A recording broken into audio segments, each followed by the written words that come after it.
um Lab Entrevista, e dessa vez com a presença do Luiz Eduardo Soares. O Luiz Eduardo Soares, ele foi secretário nacional de Segurança Pública, subsecretário de Segurança Pública do Estado do Rio de Janeiro, e também ele foi coautor do livro Elite da Tropa, que deu origem ao filme Tropa de Elite. Então, Luiz, posso te chamar de Luiz? É o meu nome. Luiz íntimo, já.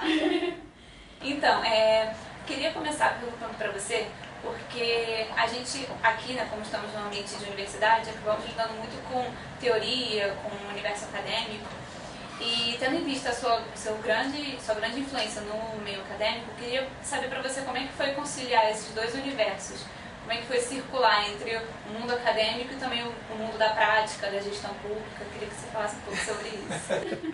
Quando você me convidou, e o Felipe também me convidou, vocês disseram que era uma entrevista muito simples e rápida. Essa exigiria horas e horas de reflexão. Essa é uma pergunta muito importante, inteligente e complexa.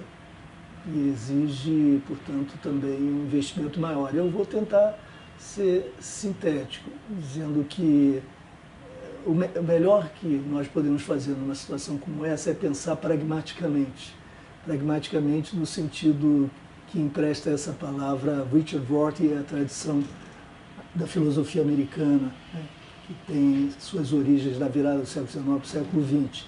E pensar pragmaticamente significa deixar de lado a inquisição, a indagação sobre fundamentos, essências, sobre aquilo que constituiria a natureza em si dos fenômenos, das coisas, dos objetos, dos seres, etc. Significa pôr em marcha o conhecimento que seja capaz de se demonstrar razoável, eficiente, qualificado, sensível na própria experiência, na própria prática dele mesmo, enquanto conhecimento, portanto, posto e reposto na mesa das interlocuções acadêmicas, e também no campo da operacionalização de políticas públicas, cuja base de racionalidade requer conhecimento diagnóstico, sofisticação na elaboração de planejamentos e de avaliações, etc. Portanto, ainda que haja muitas diferenças, eu te diria que elas podem ser mutuamente enriquecedoras, as duas áreas, se nós soubermos aproveitar a experiência de cada uma e pensá-las ambas dessa perspectiva construtiva. A relação vai ser aquela que eu construí. Eu acho que a contribuição que eu dei, se alguma, foi mostrar que, com todas as dificuldades, é possível estabelecer esse diálogo entre o conhecimento mais distanciado e o envolvimento suscitado pela própria prática da gestão pública. Partindo agora para a segunda pergunta, então, a gente sabe que segurança pública acaba sendo um tema de muita emoção, que todo mundo está discutindo, porque está no dia a dia da população. A população sente discussões de segurança pública, seja em questões de violência, está no cotidiano de todo mundo. Pelo fato de ser um tema assim, tão emocional, o senhor acha que promover esse debate acaba caindo num lugar comum? Em que medida a mídia tem influência nessa questão, nesse debate? Eu acho que esse talvez paradoxalmente seja o nosso problema maior no enfrentamento das questões, pelo menos do ponto de vista intelectual, conceitual. Porque afinal de contas, se nós não definirmos bem o problema, não soubermos do que estamos falando, não vamos conseguir enfrentá-lo praticamente, certo? E o senso comum é farto, é pródigo em soluções, né? Sugestões, como na seleção brasileira no passado.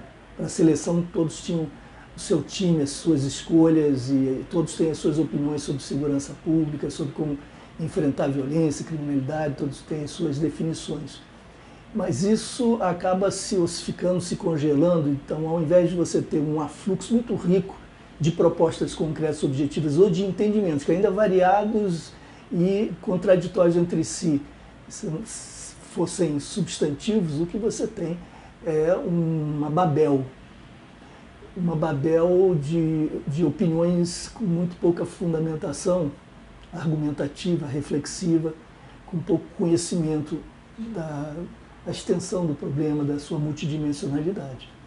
E nós passamos então do campo das opiniões diversas, na sua riqueza, para a obstaculização de um debate mais profundo pelo preconceito. Porque esse senso comum se reifica, se cristaliza, se congela e se converte em preconceito. Isso tudo, então, começa a se degradar em racismo. Então, uma sociedade racista, profundamente racista como a nossa, profundamente desigual, repleta, portanto, de preconceitos, acaba construindo uma muralha, né, que impede que nós compreendamos e contemplemos o que está além dessa muralha. E eu acho que mesmo do ponto de vista estritamente intelectual, acadêmico, há muitas dificuldades para o estabelecimento de um consenso mínimo, sem o qual nós não podemos constituir um movimento com alguma força para avançar nas mudanças indispensáveis e urgentes. Mais do que dissenso, o que há, acho que é a dificuldade da formação de um campo mesmo. Para que você tenha um campo, você precisa ter um consenso quanto aos pontos de dissenso. Significa o seguinte: nós temos de nos pôr em acordo quanto àquilo que nos separa, aquilo que é objeto da nossa divergência. Se nós não soubermos onde estão as nossas divergências e, portanto, as nossas convergências, nós não vamos ser capazes de estabelecer um diálogo. E no Brasil acaba sendo mais ou menos assim. Alguém diz, para enfrentar a segurança nós temos que reduzir a idade de imputabilidade penal. O outro diz, não, nós temos que melhorar os salários dos policiais. O outro, o problema do Brasil é a educação.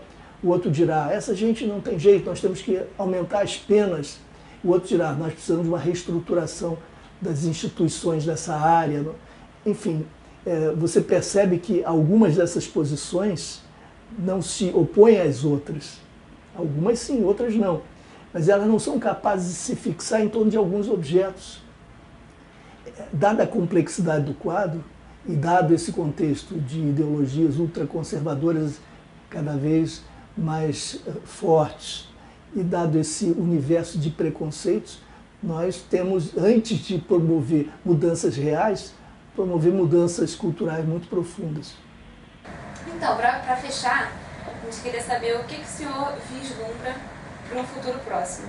Uma pergunta bem prática. O que o senhor acha que vai ser de 2018, num período de eleição, enfim, como o senhor vê o cenário da segurança pública para um futuro próximo?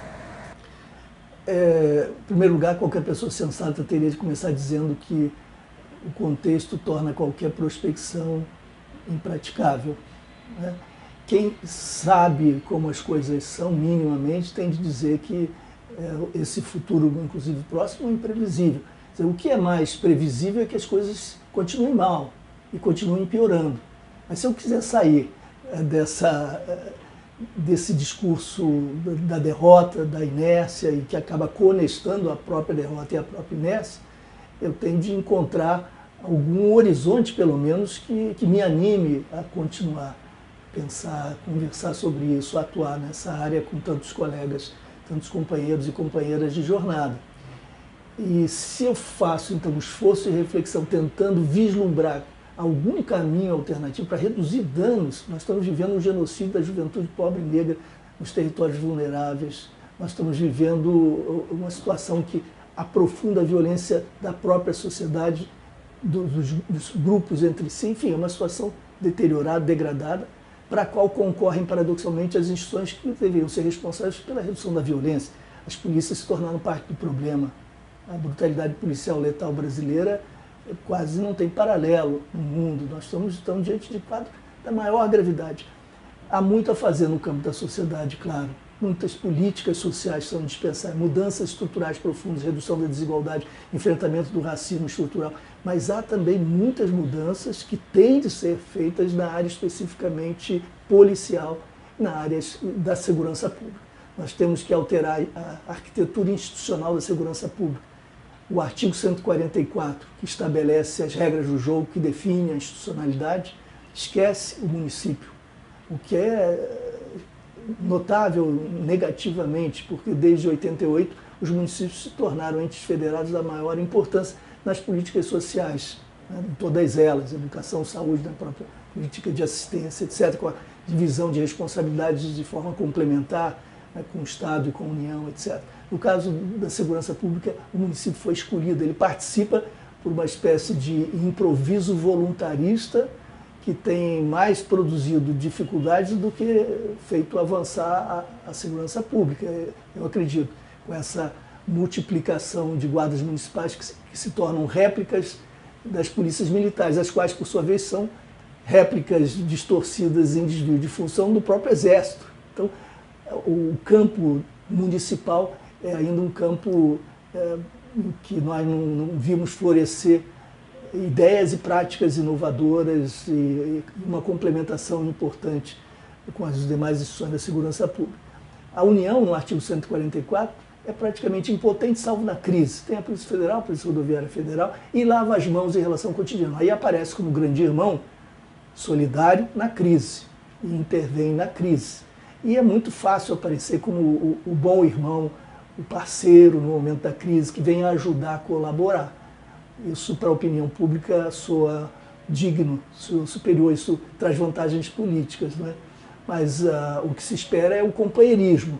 No companheirismo, na parceria efetiva, você não vem ajudar, você divide as responsabilidades do dia a dia, né?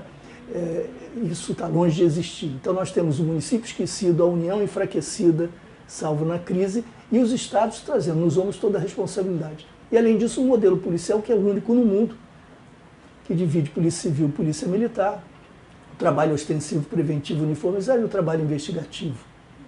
Isso se mostrou irracional, disfuncional, falho e inviável. Essa é a opinião majoritária dos próprios policiais. Além disso, cada polícia são duas, os delegados e os não delegados, universos distintos e em competição. O mesmo vale para praças e oficiais na Polícia Militar. Veja quantas coisas nós temos que tratar.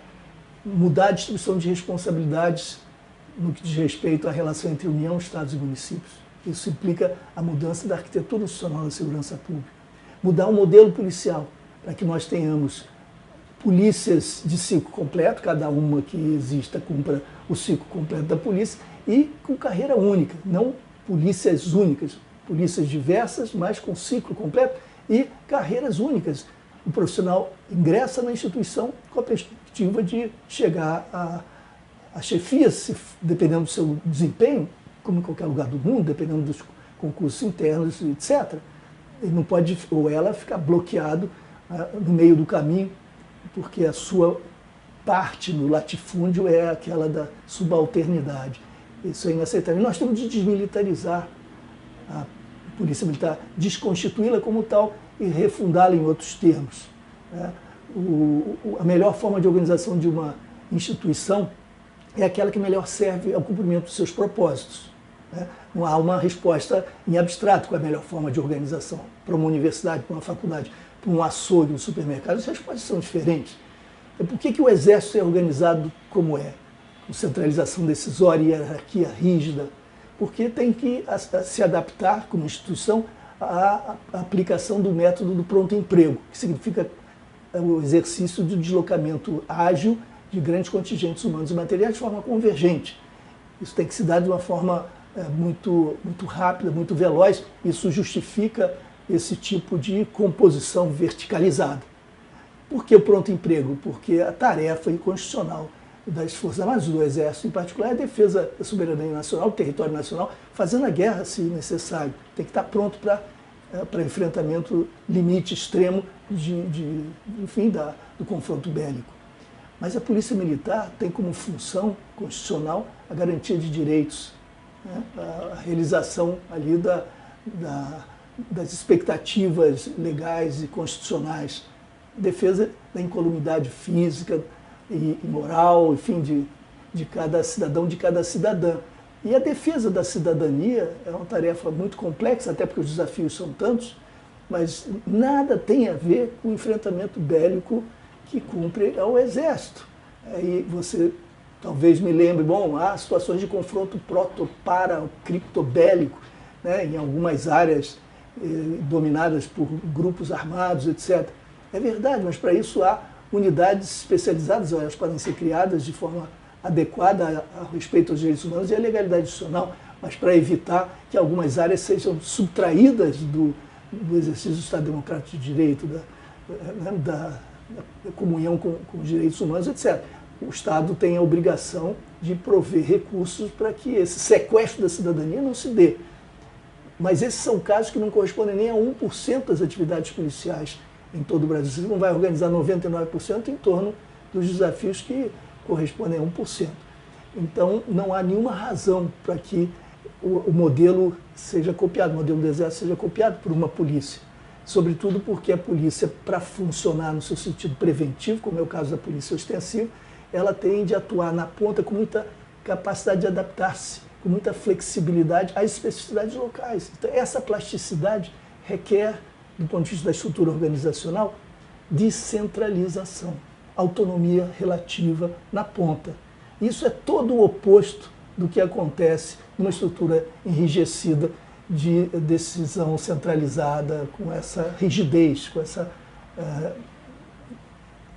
dificuldade, né, de tornar-se plasticamente adaptável às diversas circunstâncias envolvendo a complexidade da própria relação com a cidadania.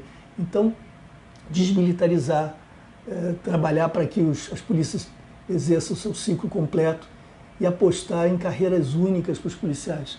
Esses são 3 dos vários pontos e redistribuir as responsabilidades entre União, Estado e município. Isso tudo não é um sonho, isso tudo foi concretizado sinteticamente na PEC 51, que o senador Lindbergh Farias apresentou em 2013, né, no Senado Federal.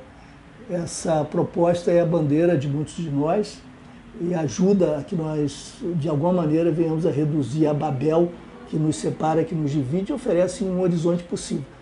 Nós vamos caminhar para lá? Há chances dessa PEC vir a ser aprovada? Não, ainda mais com esse Congresso ultraconservador, né? Nós não temos nenhuma chance. Mas pode ser que, mais adiante, até com o aprofundamento da crise, a partir das eleições de 2018, alguma luz se faça no fim do túnel.